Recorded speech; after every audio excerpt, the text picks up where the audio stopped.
नाज़रीन आदाब, महाराष्ट्र कर्नाटक न्यूज में आप सभी का खैर मकदम है। मैं हूं सैयद अहमद जिलानी। सबसे पहले नजर सुर्खियों पर।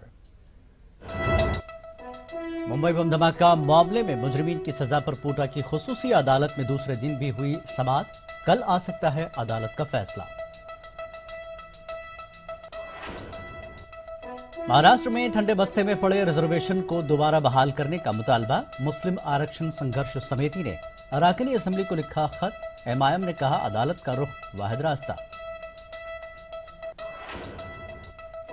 T20 आलमी कप में आज सेमीफाइनल की सबसे बड़ी जंग। टीम इंडिया का वेस्टइंडीज से मुकाबला। मुंबई के वानखेड़े स्टेडियम में खेला जाएगा मैच।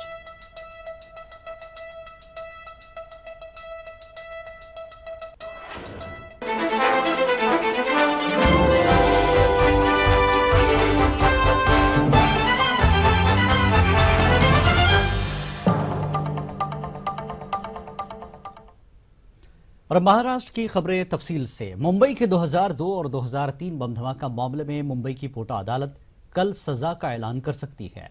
आज भी इस मामले पर समाअत हुई। कोर्ट ने मंगल को इस मामले में 10 लोगों को कसूरवार करार दिया था। इन सभी को पोटा और आर्म्स एक्ट के तहत कसूरवार करार दिया गया है। वहीं 3 लोग नदीम पुलुबा, अदनान मुल्ला और हारून लोहार को बेकसूर करार दिया गया था और इन्हें रिहा भी किया गया।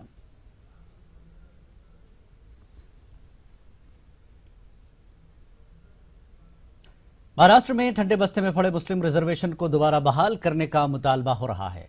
मुस्लिम आरक्षण संघर्ष समिति ने मुस्लिम रिजर्वेशन के मुतालबे को लेकर अराकानी असेंबली को खतूत रवाना किए। महाराष्ट्र की बीजेपी हुकूमत मुस्लिम रिजर्वेशन के मुतालिक भले ही संजीदा न हो, लेकिन पसमानगी की बुनियाद पर मुस्लिम रिजर्वेशन का मुतालबा जोर पकड़ रहा है। मुस्लिम आरक्षण संघर्ष समिति ने जारी असेंबली इजलास के दौरान अराकीन असेंबली को मुस्लिम रिजर्वेशन के मुतालबे से मुतालिक खतूत पहुंचाने का दावा किया है।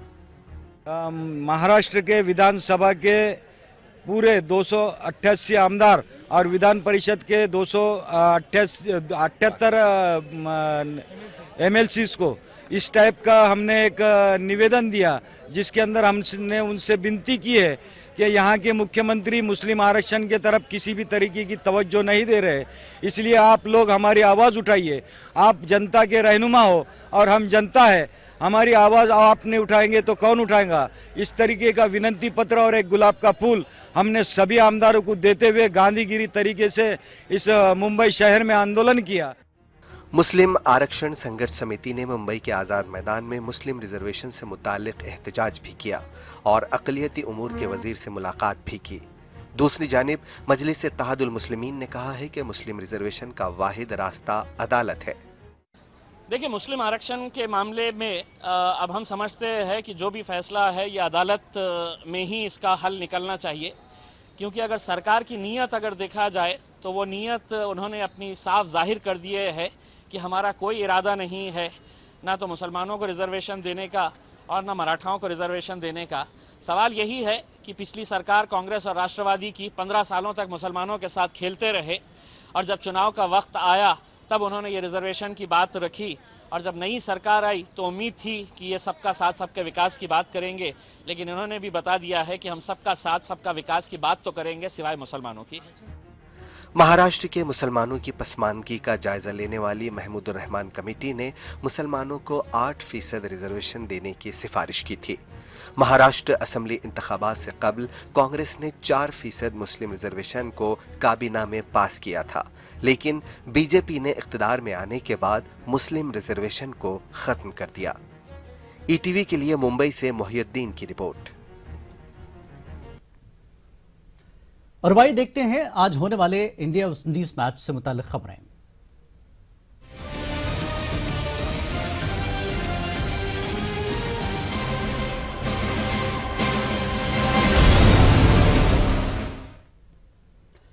नाज़रीन, वर्ल्ड T20 का आज दूसरा सेमीफाइनल मैच इंडिया और वेस्टइंडीज के बीच खेला जाएगा।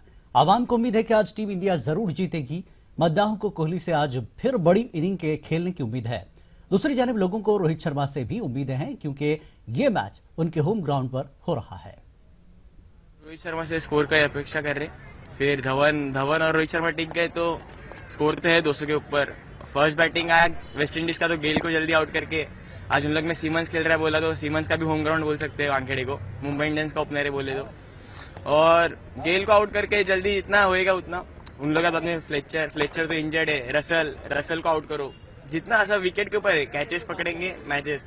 बांग्लादेश के सामने जो गलती हुआ वो तो होएगा नहीं, ऑस्ट्रेलिया के सामने अच्छा फील्डिंग हुआ, और क्या नेहरा और बुमराह फॉर्म में ही है, सब अच्छा खेलेंगे, इंडिया ही जीतेगा।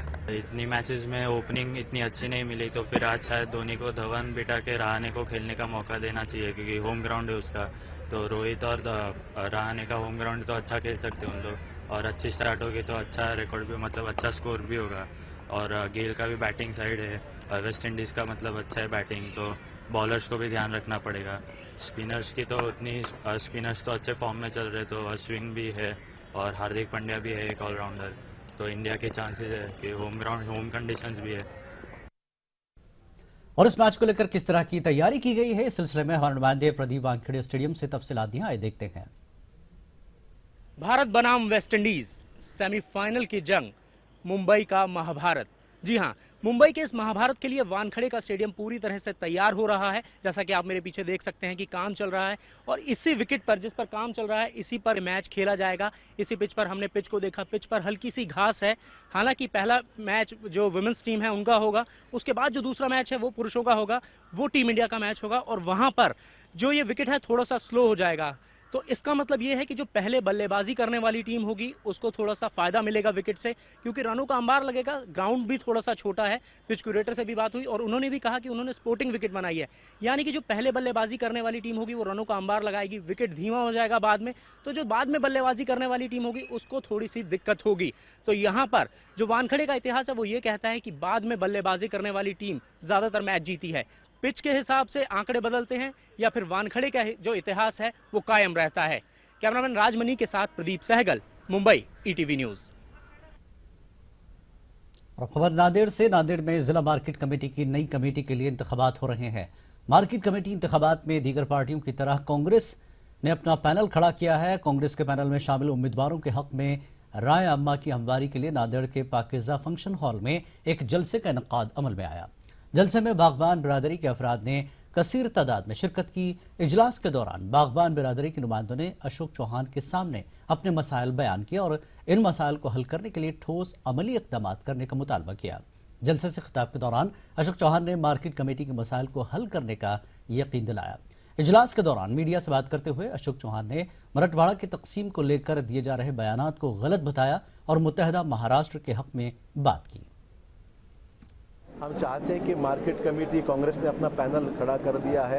आज यहाँ पर मीटिंग हुई जिसमें हमाल और हमारे व्यापारी जो है उनका जो कॉन्स्टिट्यूएंसी वो अलग है। सब लोगों को हमने अपील करने के लिए यहाँ बुलाया था, और यहाँ पर आप देख रहे हैं कि उपस्थिति इतने बड़े पैमाने पर है, तो निश्चित तौर पर कांग्रेस को समर्थन सभी देंगे, ऐसी स्थिति है। हम भाजपा की इस नीति से सहमत नहीं है, हमारा पूरा विरोध है। हम संयुक्त महाराष्ट्र एक संघ होना चाहिए, एक ही स्टेट रहना चाहिए। महाराष्ट्र के टुकड़े करने के बारे में हमारा विरोध। हुकूमत महाराष्ट्र डांस बार से मुताल्लिक नया कानून बनाने जा रही है। साथ ही इबादतगाहों और तालीमी इदारों से 1 किलोमीटर की दूरी तक डांस बार पर पाबंदी आयद करने पर गौर कर रही है। एमआईएम ने डांस बार पर निगाह रखने के लिए हुकूमत और पुलिस के अलावा एक बैरूनी एजेंसी के क़याम पर जोर दिया है। बार का जो फ्लोर रहेगा उसके अतराफ पूरी जालियां लगी रहेगी। जो कस्टमर्स वहां पे बैठेंगे वो वहां पर ड्रिंक नहीं कर सकते हैं, वहां पर पैसा नहीं डाला जा सकता है। 21 साल से कम उम्र की लड़कियां वहां पर परफॉर्म नहीं करेंगी। 21 साल से कम उम्र के लड़के लड़कियां वहां पर एंटर नहीं हो सकेंगे। हमने ये सवाल उठाया कि इसकी जिम्मेदारी कौन लेगा कि अगर वहां पर 14 साल, 15 साल, 16 साल की लड़कियों को अगर वहां पर डांस फ्लोर के ऊपर अगर उतारा गया, तो इनका कहना ये था कि नहीं, ये रिस्पॉन्सिबिलिटी जो रहेगी, जो डांस बार चला रहा है उसी के ऊपर ये निर्भर रहेगा कि वो। वक्त एक ब्रेक का, ब्रेक के बाद जल्द हाजिर होंगे।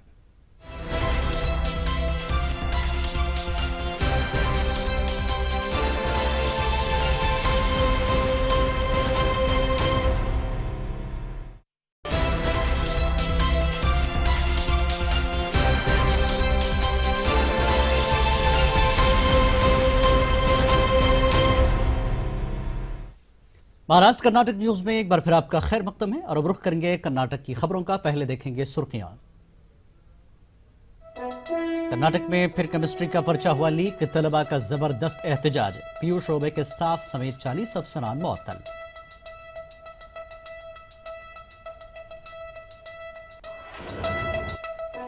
उर्दू का नाम लेने या उर्दू हॉल तामीर करने से उर्दू की तरक्की मुमकिन नहीं, बेंगलुरु में मुनक्कदा जश्न उर्दू में मुकर्रीरीन का इजहार ख्याल।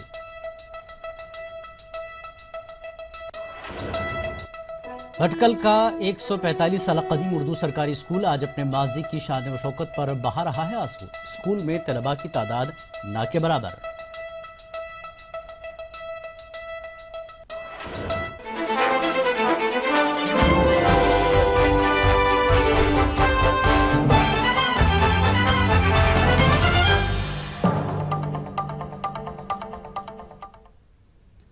और कर्नाटक की खबरें तफसील से। पीयूसी साल दुवम का केमिस्ट्री का पर्चा दोबारा अफशा हो गया है, जिसके सबब कर्नाटक भर के तलबा ने पीयूसी बोर्ड के खिलाफ बरहमी जाहिर करते हुए पुरजोर एहतजाज किया।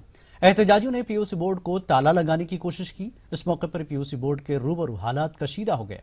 एहतजाजियों पर काबू पाने के लिए पुलिस एहलकारों को सख्त मशक्कत करनी पड़ी। इस सिलसिले में पीयूसी शोबे के अलावा तकरीबन 40 अफसरान को मुअत्तल कर दिया गया और पूरे मामले की जांच के लिए 3 रुकनी कमेटी बनाई गई। अब इस पर्चे का दोबारा इनकाद 12 अप्रैल को होगा।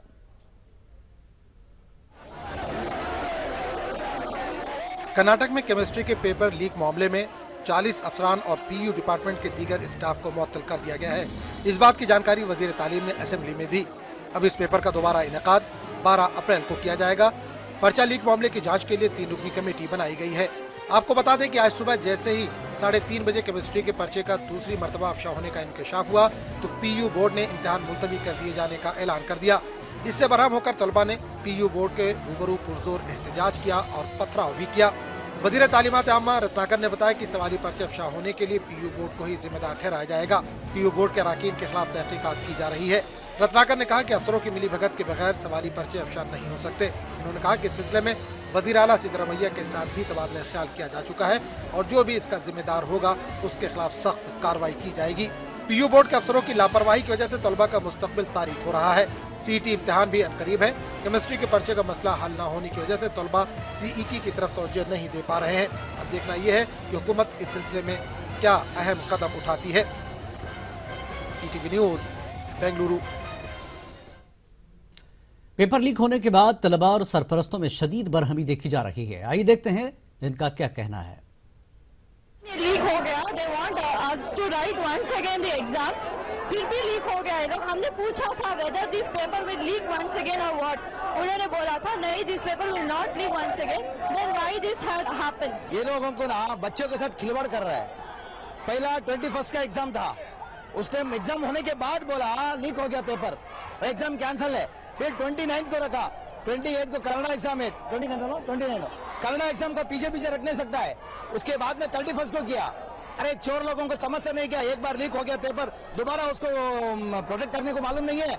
इधर इतना पुलिस लोग आया है, 1000 के ऊपर पुलिस लोग है, वही सिक्योरिटी अगर पेपर देखने में होता था ये आज ये नौबत देखने को नहीं मिलता था। जब इतना प्रेशर है हम पे कि ऑलरेडी पेरेंट्स की तरफ से प्रेशर होता है कि अच्छा स्कोर कीजिए, ऊपर से ये लोग हमें मतलब उतना जो चाहते एक्सपेक्टेशंस वो उस पर आधा पानी फेर देते हैं। और दूसरी बात ये हमें ऑलरेडी बहुत सारे एग्जाम्स लिखने होते हैं, तो उसका इक्वल प्रेशर होता है कि उसमें और अच्छा करना है। और ये पहले ही हम पे इतना प्रेशर डाल चुके हैं कि पहले लिखो और इनको अंदाजा भी नहीं होता कि एक एग्जाम दूसरी बार लिखने के बाद हमें पता है कि वो डिफिकल्ट आएगा और दूसरी बार डिफिकल्ट आने के बाद वो कितना डिफिकल्ट होगा, क्योंकि एक पर्सन एक साथ कंसिस्टेंट नहीं रह सकता अपने हर पेपर्स में। बार जब लीक हुआ था पेपर तो उनको देखना चाहिए था कि दूसरी बार वो ना हो, वो रेस्पॉन्सिबल है अगर हम फेल हुए तो उनको देखना चाहिए हमारी जिंदगी के बारे में। अगर अभी तो उतना हंगामा नहीं हो रहा, हंगामा तो उस दिन होगा जब रिजल्ट आएगा, यहीं पे आएंगे अगर हम फेल हुए तो, और उन्हीं को जिम्मेदार ठहरा। हमें ये एग्जाम नहीं चाहिए, नहीं लिखना। हमने 2 बार प्रिपेयर किया, फिर से पोस्टपोन होते जा रहा है, इसलिए हमें नहीं चाहिए री एग्जाम। कितनी बार हम री एग्जाम के लिए तैयार होते रहे, अभी हमारा सीईटी एग्जाम्स के लिए हमें अभी तैयार होना है। फिर आगे बढ़ेंगे। पीयूसी साल दुम के केमिस्ट्री के पर्चे के दोबारा अफशा होने के मुतालिक कर्नाटक असेंबली के अंदर और बाहर हंगामा आराई हुई। सुबह जैसे ही असेंबली का इजलास शुरू हुआ, अपोजिशन पार्टी के लीडरों ने पेपर लीक होने का जिम्मेदार वजीर तालीमात आम्मा को बताते हुए उनके इस्तीफे का मुतालबा किया। अपोजिशन जगदीश शेट्टर ने असेंबली में रियासती हुकूमत के खिलाफ बरहमी जाहिर की।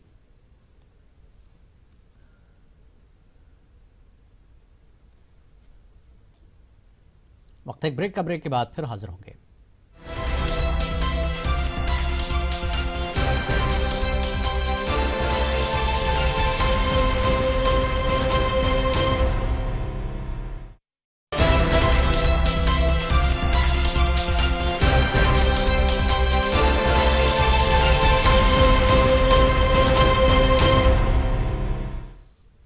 महाराष्ट्र कर्नाटक न्यूज में एक बार फिर आपका खैर मकदम है। उर्दू का नाम लेने या उर्दू हॉल तामीर करने से उर्दू की तरक्की मुमकिन नहीं है, बल्कि अंग्रेजी और कन्नड़ा मीडियम के स्कूलों में भी एक सब्जेक्ट उर्दू पढ़ाया जाए, उसी वक्त उर्दू की पजराई मुमकिन है। इन ख्यालात का इजहार बेंगलुरु में मुनक्कदा जश्न उर्दू में रुकन असेंबली NA हारिस ने किया।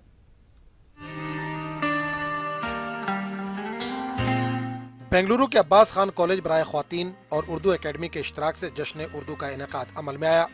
इस मौके पर रुकन असेंबली NA हारिस ने तमाम स्कूलों में उर्दू सीखने की जरूरत पर जोर दिया। उर्दू एकेडमी के साबिक चेयरमैन प्रोफेसर मीम नून सईद ने कहा कि जो कौम अपनी मादरी जबान से मोहब्बत ना करे और उसके इस्तेमाल और से ताल्लुक जोड़ने में शर्म महसूस करे, दरअसल वो अपनी कौम, जबान और तहजीब से गद्दारी कर रही है। देखिए, हमारा बच्चों को उर्दू सिखाना चाहिए। आज उर्दू कहाँ पर सीख रहे हैं? उर्दू स्कूल्स में सीख रहे हैं, इससे फ़ायदा नहीं होगा।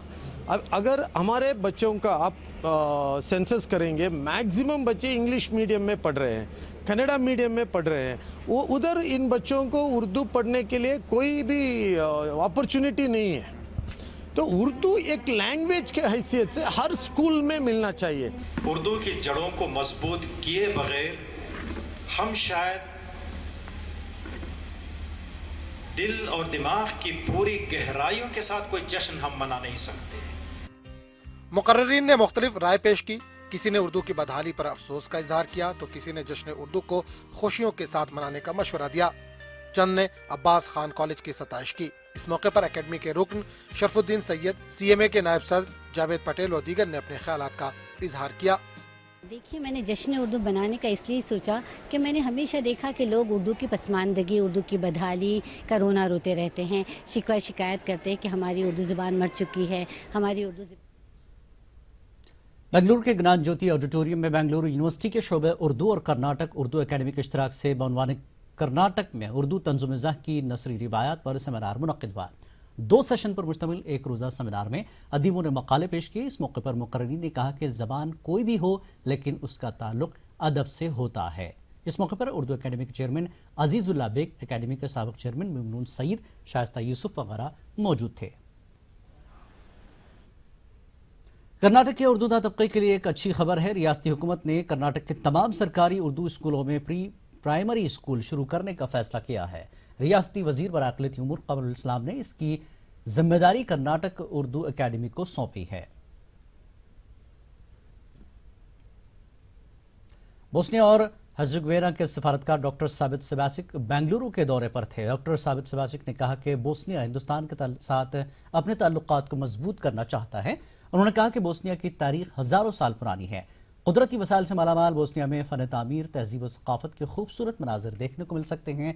बोस्निया के सफारतकार ने कहा कि बोस्निया और हिंदुस्तान तालीम, तिजारत और दीगर शोबों में अपने रवाबित कायम कर सकते हैं। इस मौके पर बोस्निया और कर्नाटक के ट्रेड एंड कॉमर्स तंजीम के दरमियान एक समझौते पर दस्तखत हुए। रियासत में जहां बहुत से उर्दू स्कूलों पर ताला लग गया, वहीं अब भी कई स्कूल ऐसे हैं जो तलबा की कमी की वजह से ऐसे ही हालात से दो चार हैं। भटकल का 145 साल कदीम उर्दू सरकारी स्कूल आज अपने माजी की शान और शौकत पर आंसू बहा रहा है। पेश है भटकल से ये रिपोर्ट और मुझे दीजिए इजाजत। आदाब।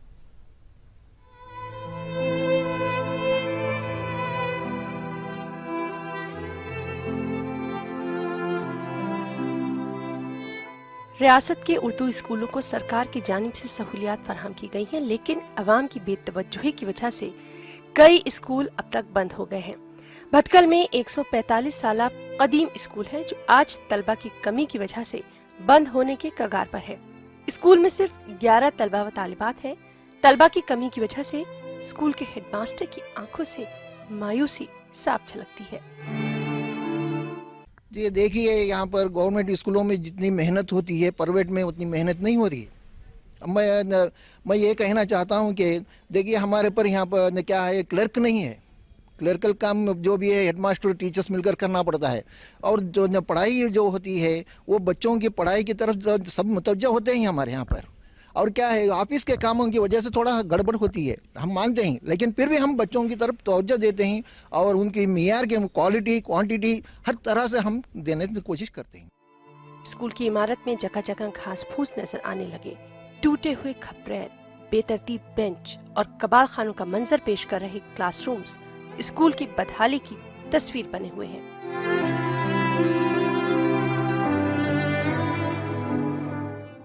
स्कूल में अगरचे उर्दू की क्लासेस को खूबसूरत तालीमी चार्ट्स के जरिए मुअज्जन किया गया, लेकिन पढ़ने वाले न होने की वजह से टीचर्स जाहिर सी बात है कि बेहद परेशान हैं।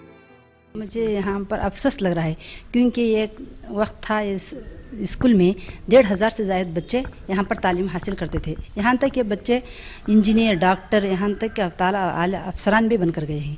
अब वही लोग अपने बच्चों को यहाँ पर स्कूल में दाखिला नहीं, प्राइवेट स्कूलों में अक्सर हर एक बच्चा भी यहाँ पर जो भी आते हैं, अक्सर में बच्चों पेरेंट्स से गुजारिश करती हूँ कि आपके बच्चे कहाँ पर हैं, प्राइवेट स्कूल में ही, प्राइवेट स्कूल में, हर एक भी प्राइवेट स्कूल में।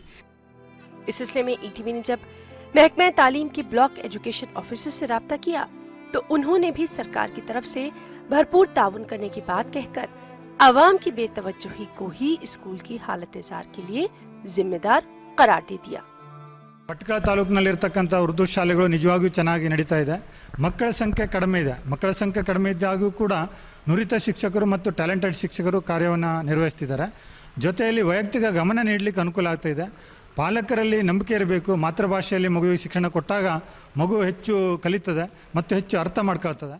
अब ऐसे हालात में जब स्कूल में सिर्फ 11 तलबा हो, स्कूल बंद होने की कगार पर हो, तो ये बेहद जरूरी हो जाता है कि मुहिब्बान उर्दू इस कदीम कौमी विरसे को बचाने की फिक्र में आगे आए। देखना यही है कि नए तालीमी साल के मौके पर स्कूल रफ्तार पकड़ेगा या फिर मजीद अपनी पुरानी रविश पर बाकी रहेगा। भटकल से ईटीवी न्यूज के लिए सैयद अहमद सालिक की रिपोर्ट।